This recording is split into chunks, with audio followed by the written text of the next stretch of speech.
Xin kính chào quý vị và các bạn đang theo dõi Ngẫm Quanh Ta. Quý vị thân mến, trong những năm cuối đời, cuối cùng ai cũng nhận ra rằng con cái và cha mẹ là hai gia đình khác nhau. Cuộc đời giống như một chuyến tàu, đi qua hết sân ga này đến sân ga khác. Bất kể bạn có muốn bỏ qua hay không thì những người đi cùng bạn cũng sẽ xuống ở một sân ga nhất định. Khi lớn lên, con người dần nhận ra rằng con cái và cha mẹ là hai gia đình. Khi con người già đi và cuộc sống trở nên khó khăn hơn, hãy vứt bỏ ba thứ cũ này nếu có thể. Đời người luôn ngắn ngủi, vốn tưởng rằng mấy chục năm xuân thu mới có thể tận hưởng hết vẻ đẹp trên thế giới này. Chớp mắt một cái, ai cũng không còn trẻ nữa. Nhiều việc vẫn chưa được thực hiện, nhiều người đã già đi trước khi được nhìn thấy. Trong những năm cuối đời, cuộc sống có thể không như bạn mong muốn. Trên thực tế, con người phải học cách nói lời tạm biệt và học cách sống trong hiện tại. Chúng ta phải học cách buông bỏ những người và những thứ đã trở thành quá khứ. Khi con người già đi, cuộc sống không còn dễ dàng nữa. Hãy vứt bỏ những thứ cũ này đi nếu có thể, và đừng tạo thêm gánh nặng cho bản thân. Khi còn trẻ, có thể ai cũng đã bỏ lỡ một người vì mình còn non nớt hoặc chưa trưởng thành và không biết trân trọng. Hoặc, để sinh tồn, họ chạy vòng quanh nhau và cuối cùng lạc vào biển người.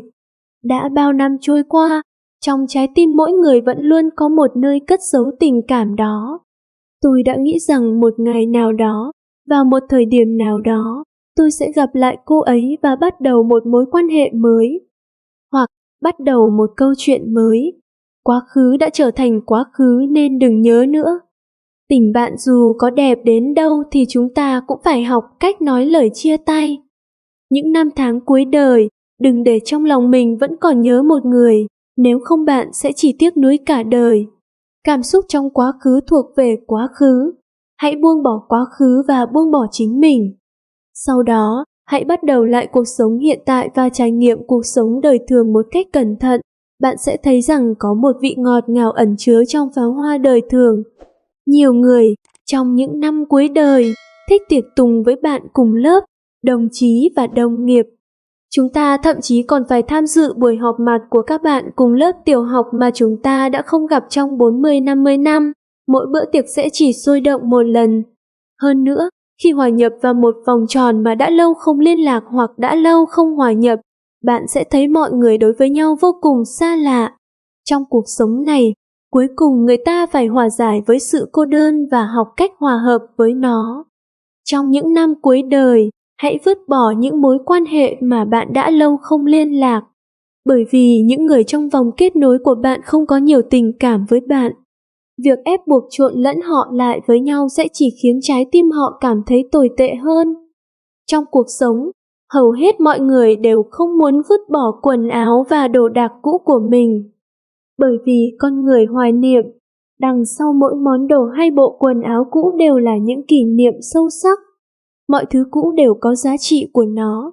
Khi về già, người ta ngại vứt đi những đồ cũ, nhiều khi nghĩ rằng một ngày nào đó mình còn có thể sử dụng được.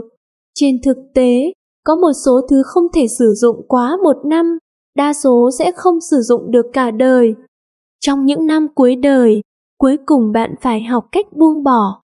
Còn những chuyện cũ đọng lại theo năm tháng, hãy giải quyết càng sớm càng tốt, đừng để trong lòng nữa, cũng đừng khiến cuộc sống của bạn trở nên quá phức tạp. Trong cuộc đời này, chỉ khi bạn học được cách nói lời chia tay thì bạn mới sống được một cuộc sống thoải mái. Cuộc đời của con người không dài, điều này đã trở thành một sự thực không thể phủ nhận.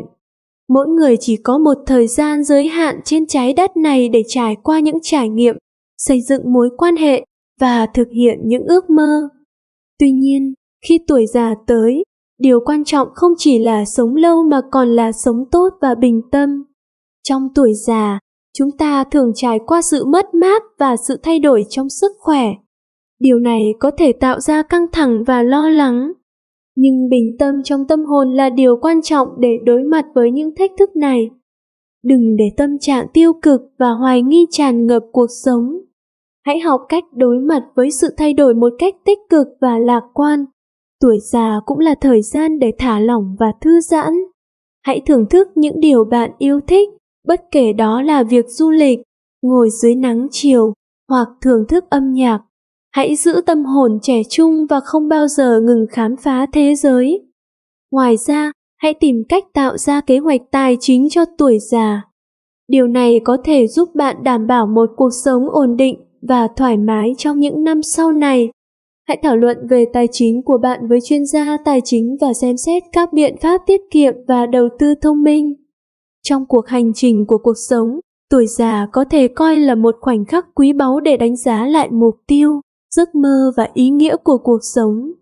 Đây là thời gian để nắm bắt cơ hội để thực hiện những điều bạn luôn ước mơ, những gì bạn muốn để lại cho thế hệ sau.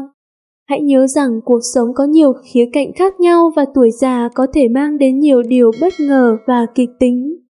Hãy mở cửa trái tim và tâm hồn để đối mặt với những thách thức và niềm vui mới mẻ mà tuổi già có thể đem lại. Điều quan trọng là bạn sống mỗi ngày với lòng biết ơn, yêu thương và bình tâm, tạo ra một cuộc sống đáng sống và đáng kể trong mọi giai đoạn của cuộc hành trình của mình. Khi con người già đi và cuộc sống trở nên khó khăn hơn, đó là một giai đoạn trong cuộc sống mà nhiều người phải đối mặt. Sự già đi không chỉ đánh dấu thời kỳ cơ thể yếu đuối mà còn mang theo sự suy giảm về tinh thần, tâm trạng và sức kháng cự trước cuộc sống khắc nghiệt. Một trong những thách thức lớn nhất khi già đi là vấn đề sức khỏe. Cơ thể dần trở nên yếu đuối và các bệnh lý thường xuyên xuất hiện. Việc chăm sóc bản thân trở nên khó khăn hơn và phải dựa vào sự hỗ trợ từ người khác, đặc biệt là từ gia đình và người thân. Điều này có thể tạo ra căng thẳng và cảm giác cô đơn không? Chỉ về thể chất mà cả về tinh thần, người già cũng phải đối mặt với cảm giác mất đi những cơ hội và khả năng mà họ từng có. Cảm giác thất bại, hoài nghi và tự ti thường xuất hiện khi họ cảm thấy bản thân không còn đóng góp được nhiều vào xã hội. Cuộc sống xã hội của họ thường trở nên hạn chế hơn do khả năng di chuyển giảm đi và việc tương tác với bạn bè, người thân trở nên khó khăn. Điều này có thể dẫn đến cảm giác cô đơn và cách biệt khỏi xã hội, góp phần vào cảm giác bị bỏ rơi. Tuy nhiên, không phải tất cả mọi người già đi đều trải qua những khó khăn này một cách tương tự. Có những người vẫn duy trì tinh thần lạc quan, tận hưởng những thú vui nhỏ bé và tìm cách thích nghi với tình trạng mới. Cuộc sống có thể trở nên khó khăn hơn, nhưng còn nhiều cách để tận hưởng nó, dù cho trong tuổi già.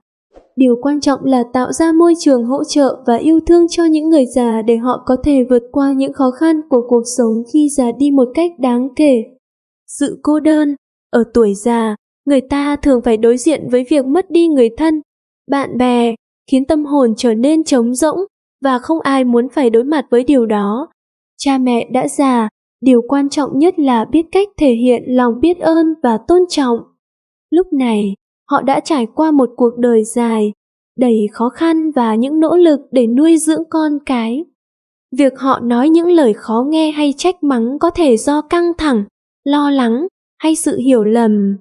Tuy nhiên, khi họ đã về già, chúng ta nên xem xét cách thể hiện tình cảm và thái độ của mình đối với họ.